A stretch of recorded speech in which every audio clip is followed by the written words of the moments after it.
Hello everyone.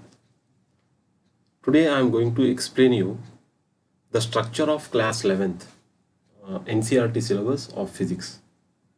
Many of the students they don't have a clear idea about that. What are the topics we are going to learn in intermediate, and what are from which chapter or from which chapters we get more percentage of questions or more maximum questions can be framed in IIT or NEET level. So today I am going to explain you that I will give you a clear picture so that you will understand in which chapter or from which chapter you are getting more syllabus and what are the chapters you are there in your physics textbook. Fine. Now let us discuss about topics. The entire NCERT syllabus or NCERT textbook, you will observe three types of that was divided into total three parts. First one is general physics, second one is mechanics, and again these mechanics have three sub branches. One is statics, and second one is kinematics, and third one you will observe dynamics. So, and the third part is thermal physics.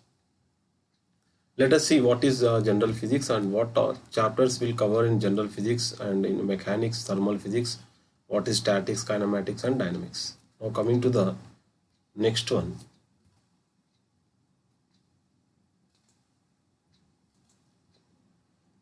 Let us see about general physics. If you observe in general physics, first and second chapter, you will have physical world, and second chapter is units and measurements.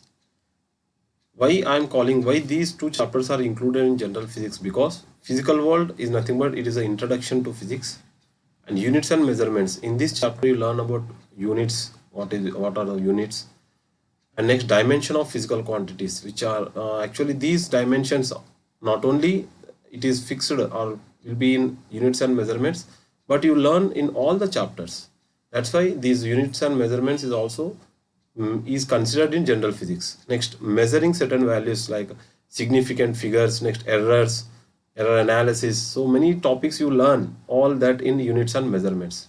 So all these topics have been present in units and measurements. Now coming to the third part, that is mechanics. This mechanics is again divided into total three branches. So first one is statics. If you observe that statics is nothing but study of any objects which are at rest or which are at equilibrium. In NCERT textbook or in NCERT, you will not see any separate chapter for this statics, but we will study that statics. So I will tell you what you learn in statics.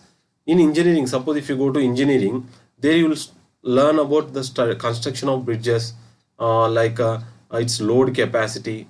So everything that you learn in statics in higher levels.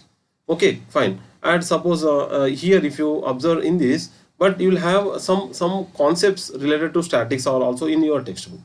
Now coming to the kinematics. So if you observe the second branch, it is a sub branch of mechanics. So study of objects which are at motion without considering the causes. That is nothing but kinematics. So what is in kinematics, you learn about distance, displacement, acceleration and etc. Many things you learn in kinematics. So what is a kinematics in detail, that I will make a separate video and I will upload that video in my channel. Then you can understand, you will get an idea. So what is kinematics in detail, there I will explain. So kinematics is nothing but study of objects which are at motion without considering the causes. So what are the causes are required for motion of the object, so that all will not consider over in kinematics. So third and fourth chapter will have motion in a straight line and motion in a plane, they were included in kinematics. Now coming to the dynamics. So let us see what is dynamics. Dynamics is nothing but study of objects which are at motion by considering the cause behind the motion. So what are the causes behind the motion? If the object has to move, we have to apply some force. So if force will be there, power, energy, etc., all that we learn in dynamics. Okay, now coming to the these dynamics, if you observe here, in dynamics, 5th, 10th and 14th chapter. So 14th chapter is the oscillations except thermal physics. So that all included in dynamics. Okay, now let us discuss about thermal physics. So this is the third part. So in NCERT, if you observe the 11th chapter, 12th chapter and 13th chapter, that these chapters are included in thermal physics. So what are the topics? If you observe your textbook, if you have your textbook, if you go through the textbook, so heat and temperature related topics that you learn in thermal physics, like thermal properties, thermodynamics and kinetic theory of gases, all these are comes under thermal physics. So these are the three, like this the physics has been divided. Next, and 14th chapter is already you have learned here, that you have seen oscillations, that is covered in dynamics. Now coming to the next topic, that is a waves. So this will be the this again, it was a we can read it as a separate chapter. So sometimes you learn this in dynamics also. So what we observe here is, so by observing all the chapters, nearly see 75 to 80% all the chapters are being you are learning in mechanics. So if you observe here, so in mechanics we learn nearly like see in statics, like kinematics, third chapter, fourth chapter, next fifth to 10th and even 14th chapters, all we learn in mechanics. So in your physics, nearly 75 to 80% of the chapters are related to the mechanics. So that is what this is very important.